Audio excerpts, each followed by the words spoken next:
Alright guys, welcome back to probably the most important episode of the whole build. Number one reason is these guys have sponsored us all this product, so they've made this build a lot more possible and a lot more better for us. But number two is we love power, and in this setup that we're going gasless, so we're going to need some massive power output and storage from these new batteries from iTechworld. So we're loving these at the moment. We're going to be using like induction cookers. We've got a 12-volt hot water system. We've got a small aircon that we can run to keep us cool when we need it, and we're going to be able to do that with this system. So we're going to be living good. We're going to have all the luxuries. In this video, I'm going to run you guys through everything that we've got, how to wire it up. It's going to be a bit of a how-to video, especially with the parallel batteries and things that you need, things that you got to watch out for, just so you're not going to damage any of this product, because it's quite expensive, quite powerful, so you got to be careful. And yeah, hopefully you can learn from it and you can DIY your own, or you can work out what you need for your setup. So the first thing you need to look at in a 12-volt setup is your batteries. They're going to determine everything. So they're going to determine what size inverter you can run, what size chargers you can use, whether you can use a DC to DC and an MPPT at the same time. It all comes down to the amperage they can handle, and that's basically dependent on the design of the batteries. These batteries are high discharge, so one of these batteries can put out 250 amps continuous. They get a 500 amp peak, but your continuous is what we're going to look at, and that basically covers this whole 3000 watt inverter. You may think, oh, two batteries is going to put it up to 500 amps continuous. You don't want to look at it that way either. If you're putting your batteries in parallel, you want to stay within the limits of one battery in case something happens and one of these batteries shut down. You don't want to fry your system or one of your batteries, or so stay within the limits of one battery if you're going to parallel them together. 250 amps continuous discharge, and that covers this whole inverter. You can work out how many amps your inverter is going to run just by going 3000 watts divided by 12 volts gives you 250 amps. Good little equation there for you if you ever need to work something out. And with the charging, it's recommended on these batteries anywhere from 1 to 100 amps. So I'm going to be running a DC to DC charger and an MPPT charger on the solar panel. So this will be charging off the car alternator while we're driving, and this will always be using the solar. And they will both charge the batteries at the same time. Obviously when I'm parked, it's just going to be the solar. With this charger here, I can also add in a solar input. So if I want to add on a fold-out solar panel, that'll just plug into this charger when we're parked up, and then this charger will then be activated and they will both charge. This one is going to focus just on the solar panels on the roof, and that is these solar panels. So these are new from iTechworld, which is great because now we can just run the system top to bottom, all iTechworld. One of these solar panels is 8 point something amps. So what do I get? 24 amps is going to come in off the roof in peak conditions, and that will run through this 40 amp MPPT. And I have room to add another panel if need be, so that's good. This charger here is just a 240 volt charger. It'll do 40 amps, so if we're in a situation where we can plug into power, which is not very often, but when it is available, it's a great option. This little thing down here, so with lithium you can't measure charge with a voltmeter. So this thing here is a shunt. May seem a little bit daunting to add one of these in. I know the first time I put one in I was like, what is this, but they're quite simple. And it's just going to measure the amount of amperages going in and out of the battery, and that'll give you a percentage reading. So it's always good to know. The 3000 watt inverter, I don't even know if you can get bigger. You probably can, but this is huge. We're going induction, and that's going to demand a lot of power. We've also got an air fryer, but we've managed to run that off a 2000 watt inverter. So our highest wattage appliance is going to be our induction cooktop, and that is 2400 watts, and this is a 3000 watt inverter. But you need at least a 20% buffer from your highest powered appliance to the inverter. So that's going to come pretty close to 3000 watts, if not bang on. Time to get into the installing process. The very first thing we need to do and make sure is that both of these batteries are fully charged. When you are doing a parallel battery setup, you need both of these batteries to be same capacity, same volts when you connect them together. This ensures the health of both of these batteries is going to stay good. You don't want one that's fully charged, one that's half charged, and then this one's got less volts, so it's going to struggle to keep up. Get both of these batteries to full capacity, and then you can start wiring them together. So because it's going to take a little bit to charge them, I'm going to hook them up now. I'm just going to bust out this 240 volt charger. Moving on to the cables, fuses. With the inverter, I've gone with a 0 gauge, quite a beefy cable. We're going to be just over a meter from the battery, so we want to avoid voltage drop. Big cable for that will work. And then, because this is our thickest cable, that's what we're going to join these batteries together with. You just want to match your biggest cable when it comes to doing that. For the chargers, I've got the dual core 8 gauge. This is good because I can run the Anderson plug to the front of the trailer, and it's just going to keep the cables together. And then when I'm wiring up the chargers to the battery, I can just split them and run the cables where I need to. We've got a 4 gauge. This is definitely overkill. It's for my 12 volt fuse box. I just went with 4 gauge because it's 100 amp rating. This terminal's rated at 100 amps, so I was like, I'll just do that. I definitely wouldn't be pulling 100 amps through this fuse block, but it's there in case I need it. One thing that I always get wrong is how many lugs I need, so hopefully this time I have all the lugs that I need. For starters, I might make up the battery connecting cables. With these cables, you need them to be exactly the same length for the positive and negative. And then also, if you are doing more than 2 batteries, if you're doing 3 batteries, 4 batteries, all of these cables need to be exactly the same. So if you're going to have 2 here and then there's a gap and then 2 there, you're going to have to make all the cables the same as the longest cable. This will eliminate any resistance running through the system. Always best to keep them as short as possible as well. So I need to work out where all of this is going to go, because it's quite a fair bit of product. I'm going to try and fit it. I know that we're going to put it under the seating area, but I just got to try and work out how to configure it so it all works nicely. I know the batteries are going to fit in here, and then there's still a little bit of room. If I push the batteries right up that way, I'm still going to get some room here. So I'm thinking these 2 chargers should be able to fit in here, and the battery shunt. This is quite a small unit. This part gets wide in, and then this is just a display, so they go somewhere else. So yeah, these 2 try and fit in here somewhere.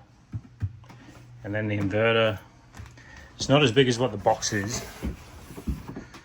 So the inverter is like quite a bit smaller than the box, but still big, so that's going to go in this section somehow. But yeah, I'll have a play around and we'll see what we can come up with. Come and check in. Yeah, what do you think? Hello. OC just woke up. So I'm coming to make sure you're working hard. Did you have a good nap, darling? Yep, she had a nap. I got some things done. Yeah. Oh, that's a cute smile. Oh. Are you ready to help Dad now? Yeah. Okay, well, you might be able to work out where this goes. Should we put the inverter in here? It's a big inverter, isn't it? What's the power? So the box is huge, but the inverter's like... Oh, it's still a lot bigger than our last inverter. Oh, yeah. But it's a 3,000 watt inverter, Yeah, so for sure. it's like, it's big for a reason. I did see the box. That's a lot of power. Wow. But yeah, so I'm thinking this will go in here somewhere.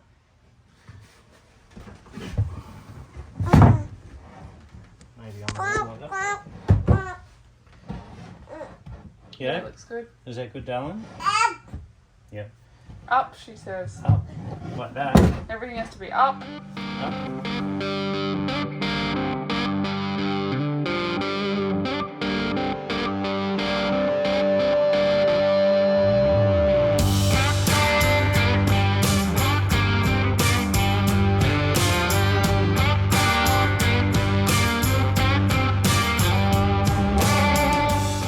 Okay, so we've got a bit of a idea happening.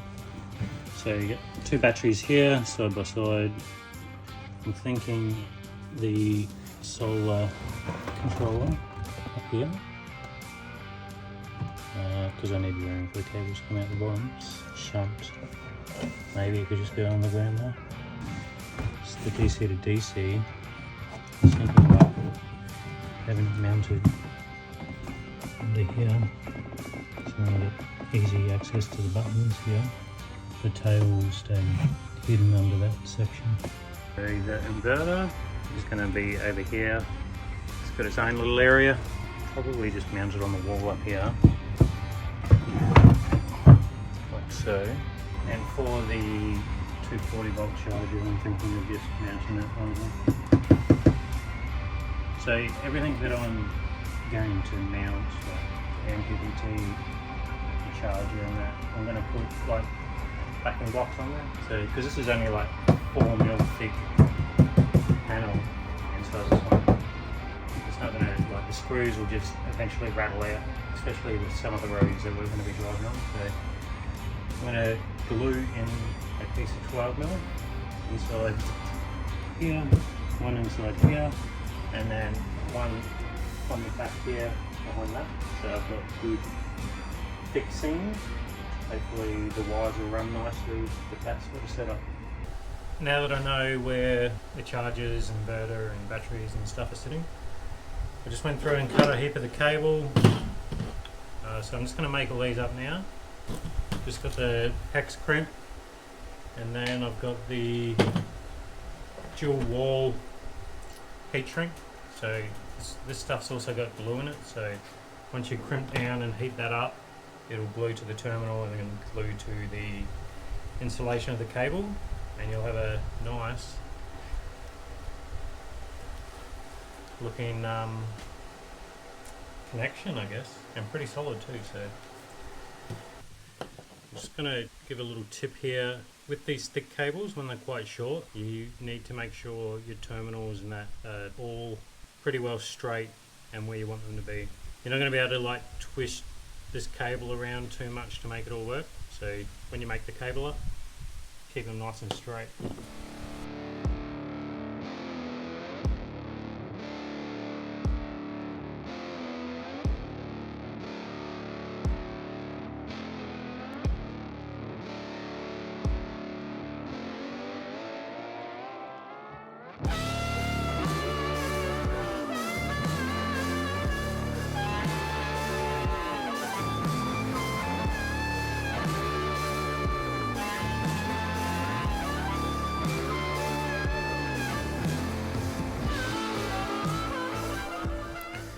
Alright, there's some cables made up. These are running from the charger, from the MPPT. These ones just get trimmed and put inside the MPPT. And all of these for the battery and inverters. So I do find something calming about making some nice connections on some 12 volt. Could do it all day, I reckon. So we've got the 2 batteries fully charged and in here. Just going to do the negative side, mainly because I don't have to get back down there and I can push the batteries up. Because of this battery monitor, I don't actually have to get to the negatives again. So I'm just going to hook the 2 batteries together with this, and then I'm going to hook this negative up to this battery, and then it'll eventually come over to the battery monitor, and then everything else is earthed on here, doesn't need to go down to the battery. I'm going to point out as well while I'm here, if I'm going to earth off this battery, you're going to want the positive of everything to come off this battery. So you want to have your earth and your positive on opposite batteries. It just works for the direction of flow or something like that. That's getting really technical, but all I know is you have to do it this way. I'm going to start putting all the chargers in. The solar charger's already in there. I put a piece of 12mm ply at the back of that so I could screw into it, and I've done the same in these walls here for the chargers, this one and this one. I've also made up a little fuse board here that's going to go on the bottom there. It's just easier to screw it all together while it's out and then just place the board in and screw the board in. So I'm going to go ahead and fiddle that and then give you guys a look, see if it looks neat enough.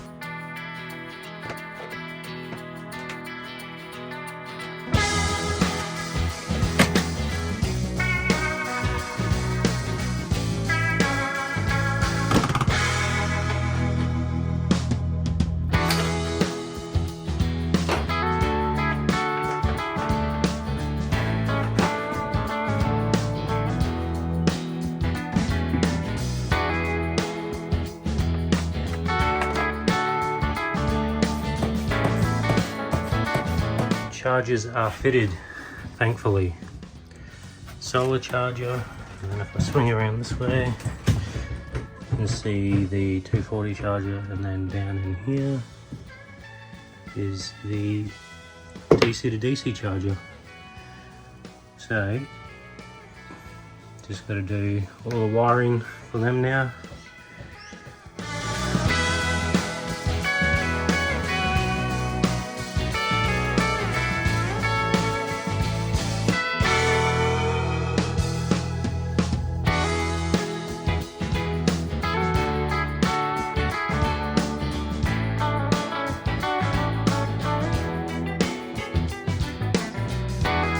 Alright, looks like we have maxed out the space in this area, which is fine. I've got all the batteries and chargers in here and the fuse holders. I'll run you through the fuses now. So all the chargers are fused. The MPPT, positive cable, and then a 60 amp fuse, which then runs directly to the battery positive. I've then got the DC to DC charger, which is running to the fuse, another 60 amp fuse, and then back up to the positive on the battery terminal. And then with this cable here is the feed to the inverter, which is over there, but I've got the fuse down here as well. Connected to battery positive down to the fuse, 450 amp fuse, and then the cable runs down here and then back into this cabinet over here. Where the only other thing that I wanted to fit in this cabinet was this, but it's not going to work. So it's just going to go around and on the back of this wall here, which means I need a little bit more cable.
connecting any negatives to the chassis, mainly because I'm going to run dual core for all the accessories anyway. There's no point making the chassis a common ground. One thing, if you do that, you have to just run dual core to everything.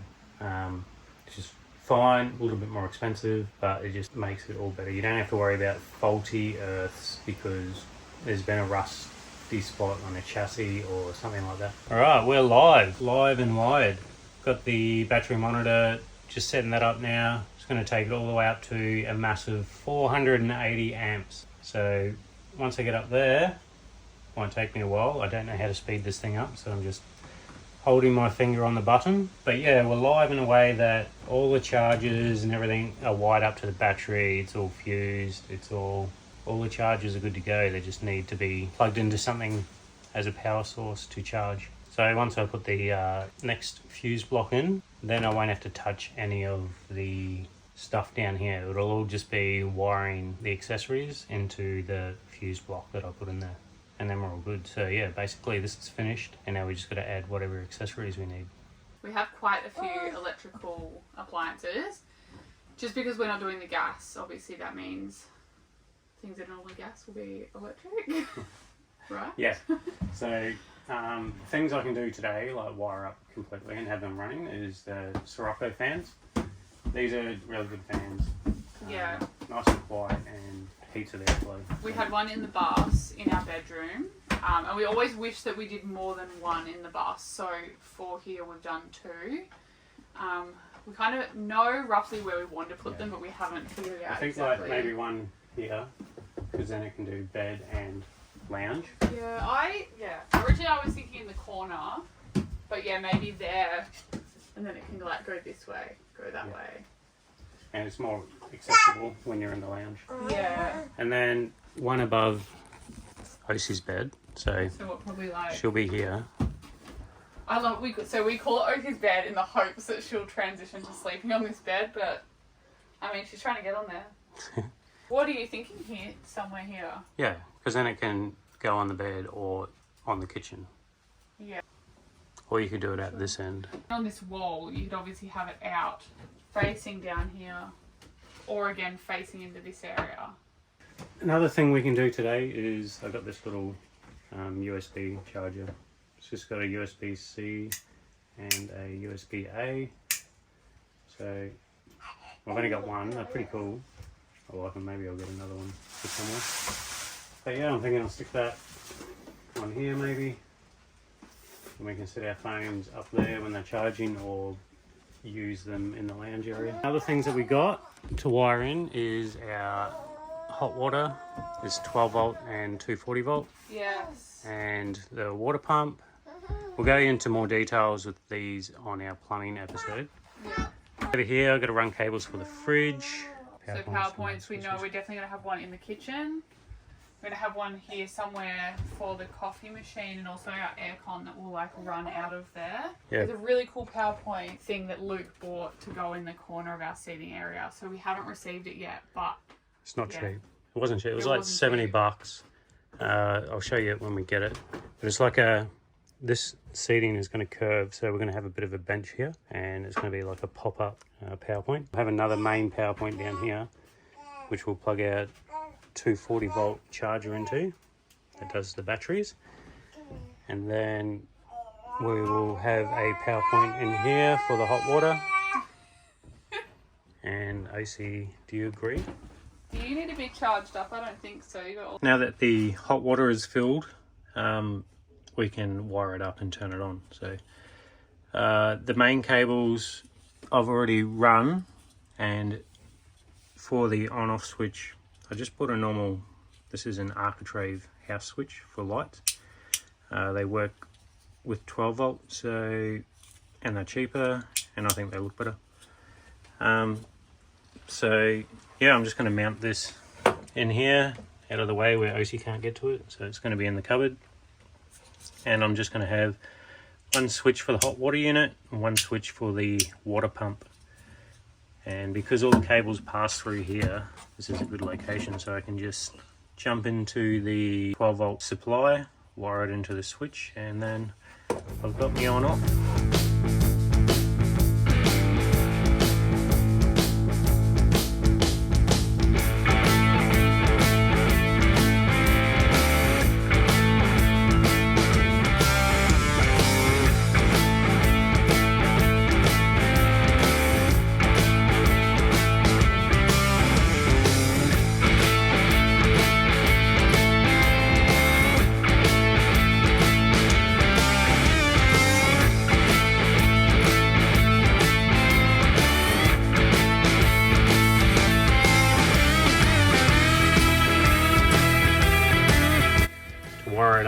just went into the number 1 and then into the C, and that makes the circuit. So with the hot water, so this one has positive and negative on a clip here, which is to turn the 12 volt system on and off. And then for the 12 volt power supply to heat is on another circuit coming out of the hot water unit. So you got to run 2 wires. So I've got a 12 gauge cable running for the actual heater element, and I'll wire them up now. And then yeah, I just put the on off switch into a 7.5 amp cable, this one, from the battery.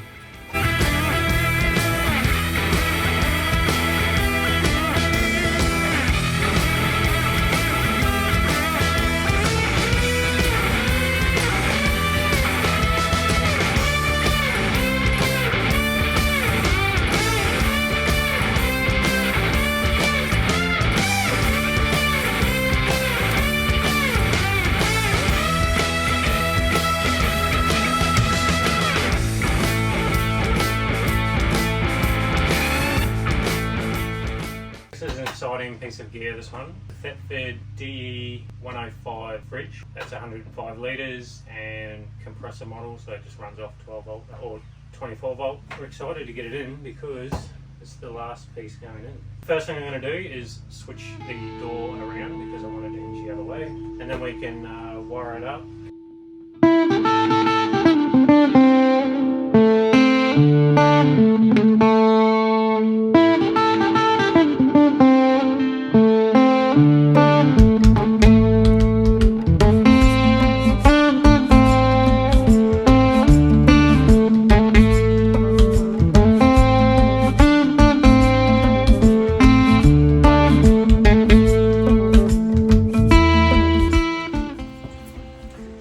One feature about this fridge that I love is that it's internally vented, so you don't need that vent on the outside of the caravan that lets in dust, lets in water, lets in bugs.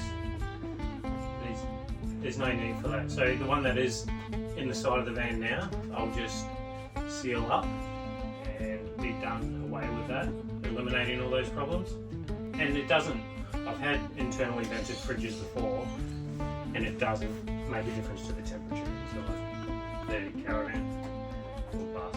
We had a large fridge in the bus, internally vented, completely fine, so I'm not worried about that at all. But yeah, it works.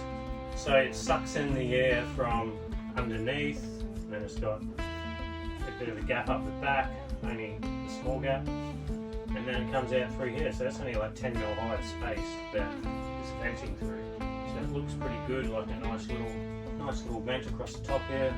It's a clean looking fridge, I like it. It looks great in the white kitchen. The cord supplied with the fridge is really short. I'm just going to fix that up because I want a bit of a longer tail off the back of the fridge. So it's got an inline fuse here. I don't need that because I've got a fuse block. So I'm just going to chop this here, extend the cable, and it'll give me like a good tail out the back. So what I can do is I can feed the cable into the cupboard, and I can pull the cable as we push the fridge back, and we're not going to have a big tangle of cable in the fridge. So I'm going to just fix all that up now, and then we can start installing the fridge.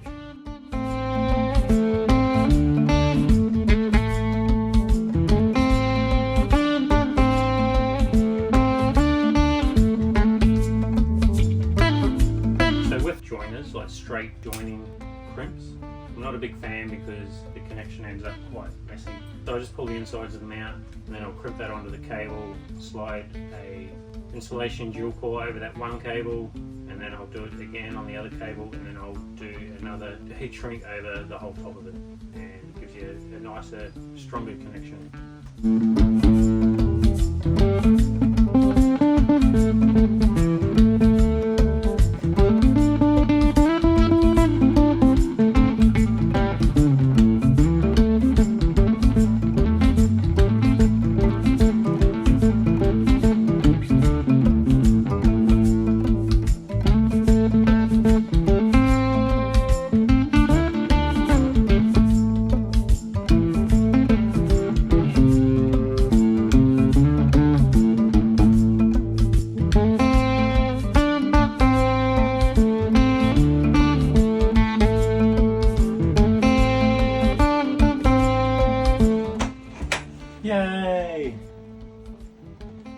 is working.